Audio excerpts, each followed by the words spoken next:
Gunnar TV. Simply the best.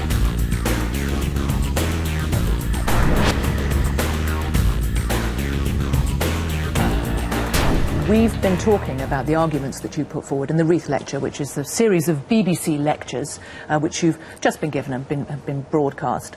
And one of the other arguments that you make that is necessary, it's particularly a whole series of arguments that you put forward, but one is that a whole generation, and perhaps this is the most serious area that you suggest needs reform, is that a whole generation has broken its deal with subsequent generations, that it is in danger, and then by doing so it is threatening to rupture society, to use your words, because it's loaded debt.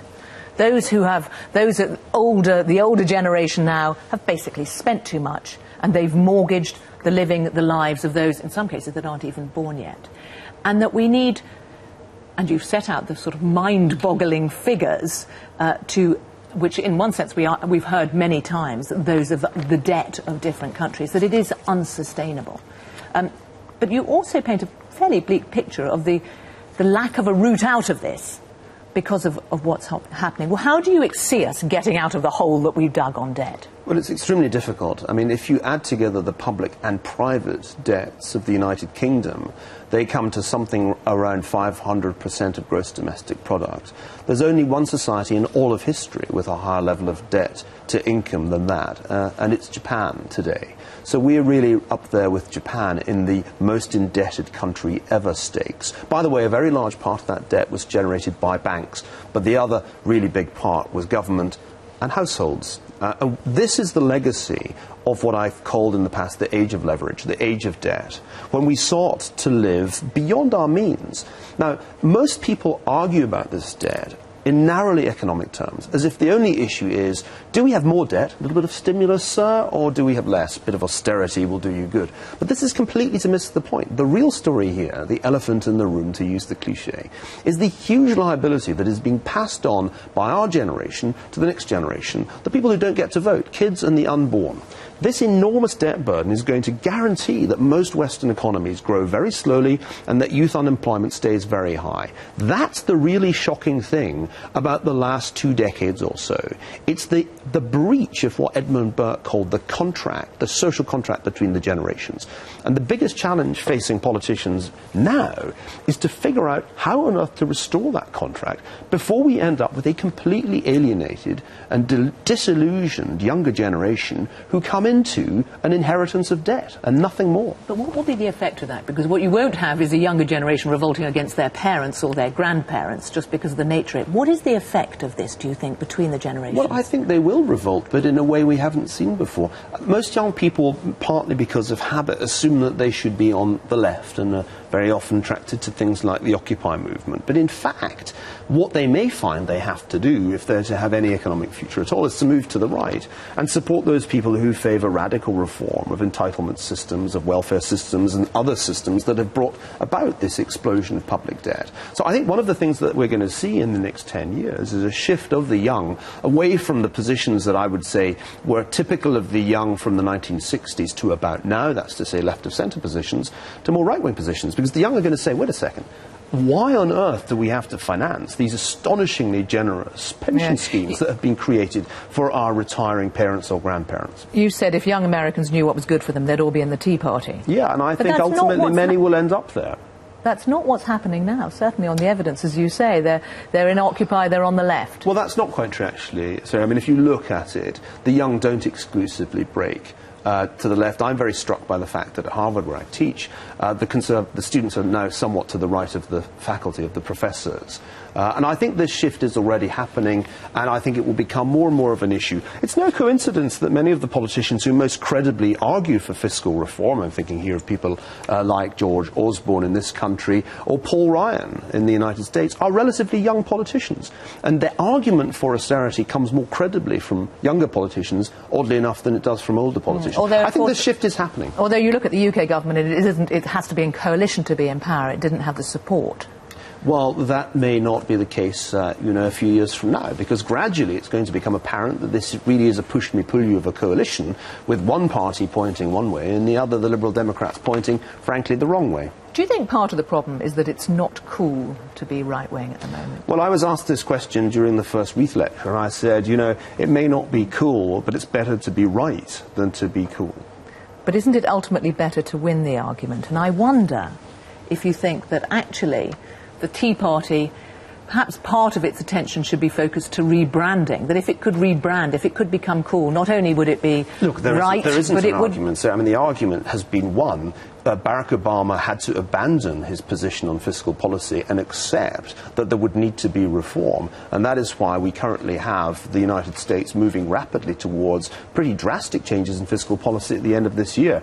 You know, for the first 2.5 years of his administration, he argued that there was no problem. The budgets that the White House produced were completely fictional. Paul Ryan called him out on this, and last year, finally, he came around to it. Now, he didn't have the nerve to endorse Simpson-Bowles, which was a program for fiscal reform, and as a result, we faced the fiscal cliff. But the argument has been won. But hold on one second. The argument isn't over in France. The argument isn't over in Greece. Oh, it's over in Greece, and it will be over in France in probably a couple of weeks, because you can't carry on borrowing. It's over. That age of leverage, that age of debt, has come to an end. It came to an end in Greece first, actually, so the argument's clearly over there. You saw that all talk of some kind of default and that would be the end of Syriza. Yeah, absolutely. Those guys are gone because it's not credible. And Hollande, the French president, came in promising, you know, incredible things like low retirement ages and an increase in public provision of teaching. All of this will be gone literally within a matter of weeks because it's not viable.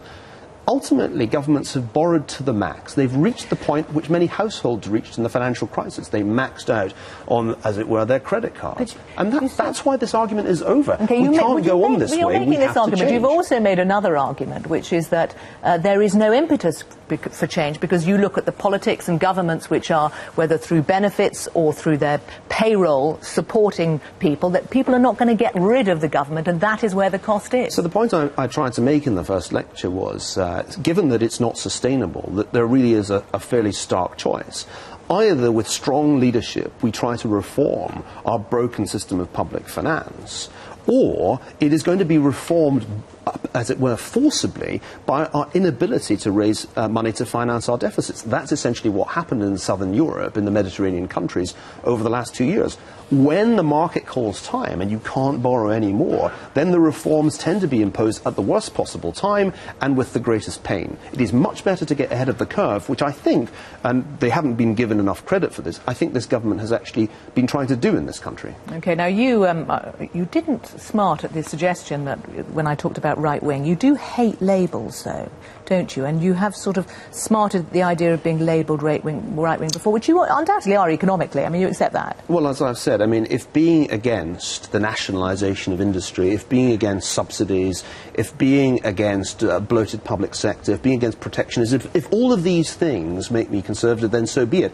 But it's a well-known fact that in the British media, it's a term of abuse designed to undermine an argument. And remember, the arguments that I'm making here are not arguments for fat cats. In the second lecture, I explicitly said that something more had to be done to discipline the bankers. The arguments are for the young, who are currently being screwed, to use a technical term from economics, and also in education too. I mean, the lecture that you haven't mentioned is my argument about education.